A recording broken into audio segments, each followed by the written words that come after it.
उन सब के कोई न कोई गुरु हैं, और एक एक नहीं, एक से ज़्यादा भी गुरु हैं। और यहाँ जितने लोग बैठे हैं वो भी सब गुरु हैं, और इसमें से कुछ तो महागुरु हैं गुरु के साथ। इसलिए गुरु पर हाँ जितना बोलूँ वही कम है। ये सब विद्वान लोग हैं, इनको क्या कहा जाए, और गुरु के बारे में क्या प्रवचन किया जाए, और क्या वेद व्यास जी के बारे में इनको कहा जाए। ये सब एक से बढ़ के एक, क्योंकि आपने आशा जी जो मंच इकट्ठा किया है उससे ज़्यादा विद्वान लोग तो यहाँ नीचे बिठा रखे हैं सब। ये सब मंच पर बैठने लायक हैं, जितने लोग हैं सारे विद्वान लोग हैं।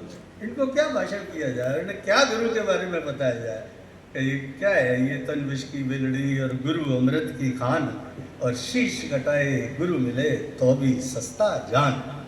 तो इसलिए क्या गुरु के बारे में बताएं। मुझे तो लग रहा है अब गुरु के बारे में कई लोगों ने बता दिया, मैं शिष्य के बारे में बात करता हूँ। कि जब भी प्रदीप जी यहाँ होते हैं तो मुझे विवेकानंद जी की याद आती है, जब भी प्रदीप जी मंच पर होते हैं हमेशा।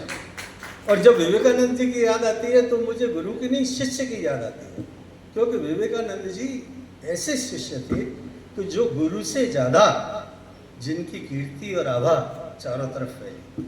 उनके गुरु के बारे में लोग कम जानते हैं, लेकिन उनके बारे में लोग ज़्यादा जानते हैं।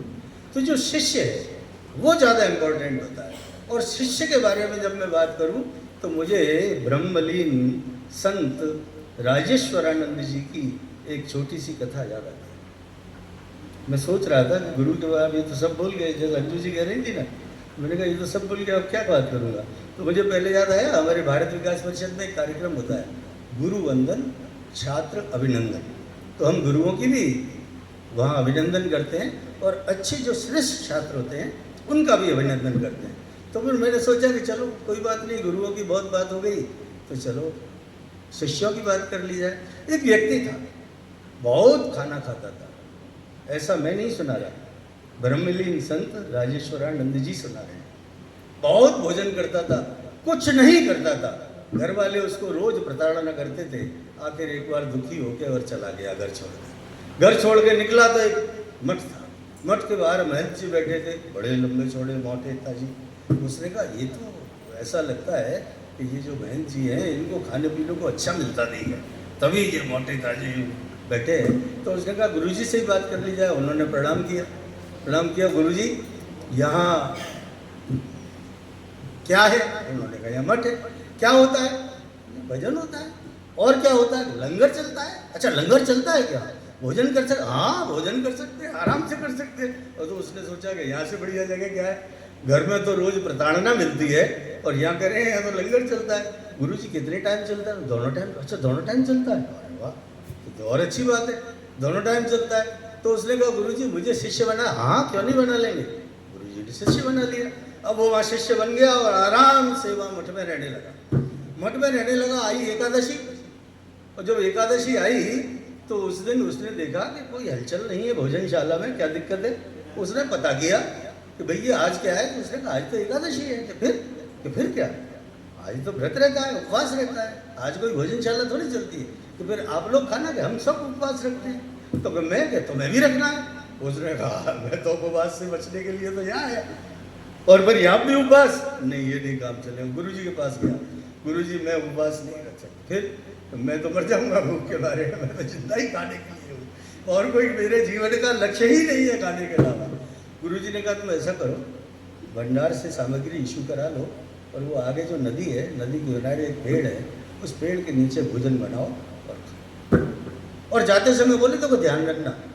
क्या है, जाते जब भोजन बना लो तो भगवान को बुला के उनका भोग लगा देना, भोग लगा के खाना है ना, क्योंकि तुम शिष्य हो और सब शिष्य हो और यहाँ इस परंपरा के शिष्य हो, तो बिना भोग लगाए भोजन मत खाना।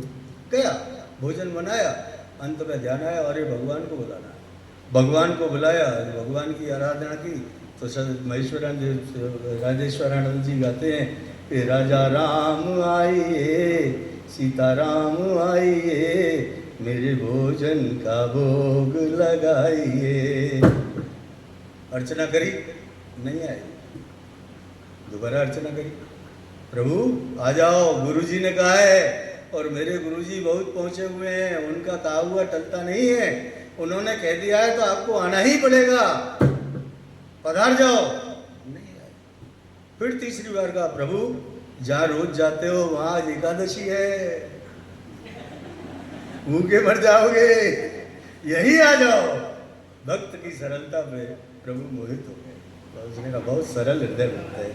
आ गए, आए तो अकेले नहीं, साथ में सीता जी भी। और उन्होंने कहा ये क्या किया, मैंने 2 जनों का भोजन बनाया, ये 2 तो आ गए, अब मुझे क्या मिलेगा, पधारो। आए प्रभु, स्वागत किया और उनको कहा पधारो प्रभु, आ तो गए आप, पर मैंने तो अकेले बुलाए थे, आप 2 आ गए, कोई बात नहीं, भोजन करो।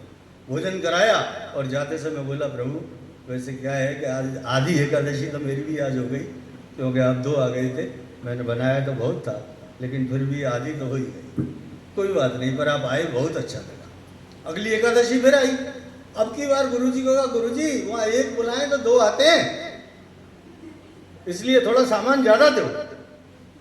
ज़्यादा सामान लाया, फिर खाना बनाया और भोजन बना के फिर गुरुजी को बुलाया, फिर भगवान को बुलाया। तो अब के भगवान जी आ गए पूरे परिवार सहित। तो लखनलाल जी को भी ले आए और हनुमान जी को भी ले आए। अब उसने बेचारी ने 3 जनों का बनाया था, अब 4 तो आ गए। उसने कहा प्रभु क्या रचना रचते हो, पहले 1 बुलाया 2 आए, अब के 2 बुलाए 4 आए, क्या हो रहा है ये गुरुजी, ऐसे तो मेरे को भूखा ही मार दोगे आप, फिर ये एकादशी बेकार है, फिर तो मैं वही कर लूँ।